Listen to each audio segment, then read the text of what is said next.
There was no help available for the Americans under assault in Libya, none that could arrive in time to change the outcome in Benghazi. Tonight is the first of 3 exclusive reports charging that claim is just not true.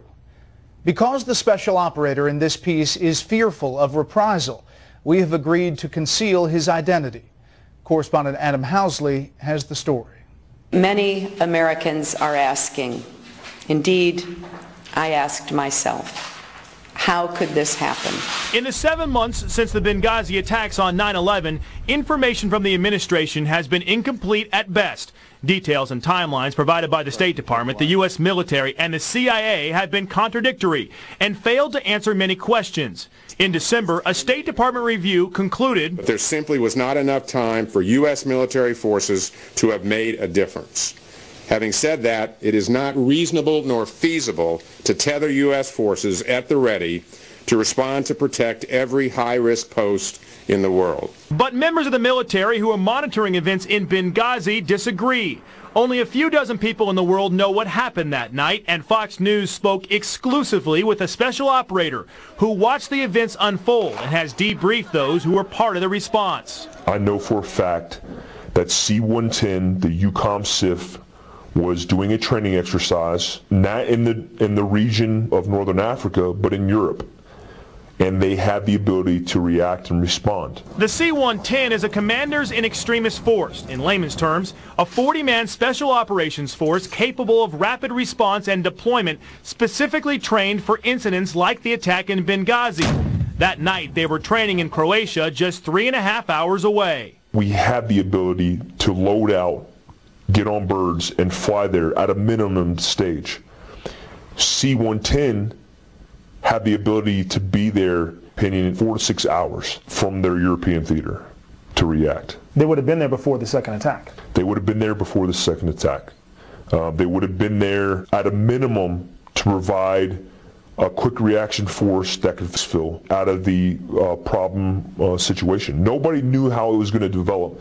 And you hear a whole bunch of people and a whole bunch of advisors say, hey, we wouldn't have sent them there because, you know, the security was an unknown situation. No one knew that. If it's an unknown situation, at a minimum, you send forces there to facilitate the exfil or medical injuries.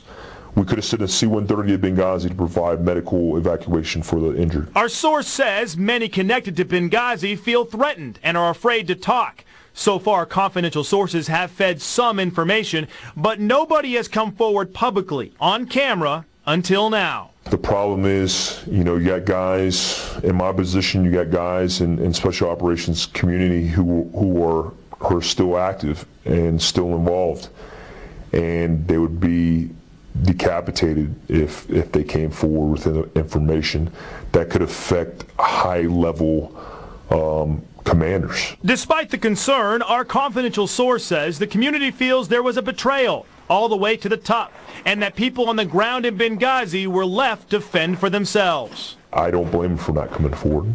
You know, it's something that's risky, especially in our line of profession, to say anything about anything in the realm of politics or that deals with policy. Our source provides insight into how the U.S. government and military reacted from the moment the attack began through the immediate hours after Ambassador Chris Stevens went missing, what they were told to do and what not to do, as Stevens, diplomatic officer Sean Smith, and former special operations members Tyrone Woods and Glenn Doherty were killed. There's a lot of responsibility, a lot of onus that needs to be taken up and accounted for.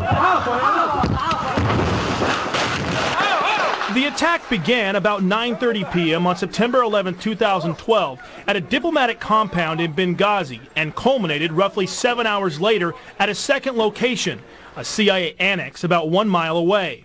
While the official responses from Washington have been that the assets could not have made it to Benghazi in time to stop the second attack that killed Woods and Doherty, our source says otherwise and insists there were at least 2 elite military units that could have made it in time, including the one training in Croatia. So besides those guys who went in on their own, we had 2 more assets that could have been there. 2 more assets that could have been on the ground. It's frustrating. It's upsetting, especially being in the community. The hardest thing to deal with in any kind of dangerous scenario or gunfight is, we always look to each other to help each other, and that's how we get through situations. It's not about the assets overhead, it's about the guys on the ground.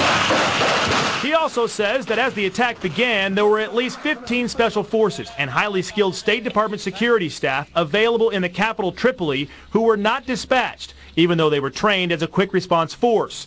Meantime, a group of American reinforcements also in Tripoli, which included the CIA's global response agent Glenn Doherty and about 7 others, took matters into their own hands. A little-known fact which also contradicts the version of events in the State Department report. The team commandeered a small jet and flew to Benghazi to help try and secure the CIA annex still under fire. Doherty would eventually be killed on the roof along with his friend Tyrone Woods, and our source says these men deserve the highest Medal of Honor for their actions. If it wasn't for that decision, I think we'd be talking completely different about this entire situation. I think you would be looking at either 20+ hostages loose, captured by IAQ, or you'd be looking at a lot of dead Americans dead in Benghazi.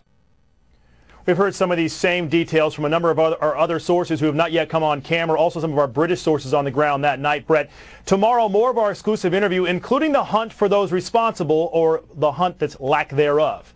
Brett? Interesting story, Adam. Thank you. We'll look for part 2 tomorrow.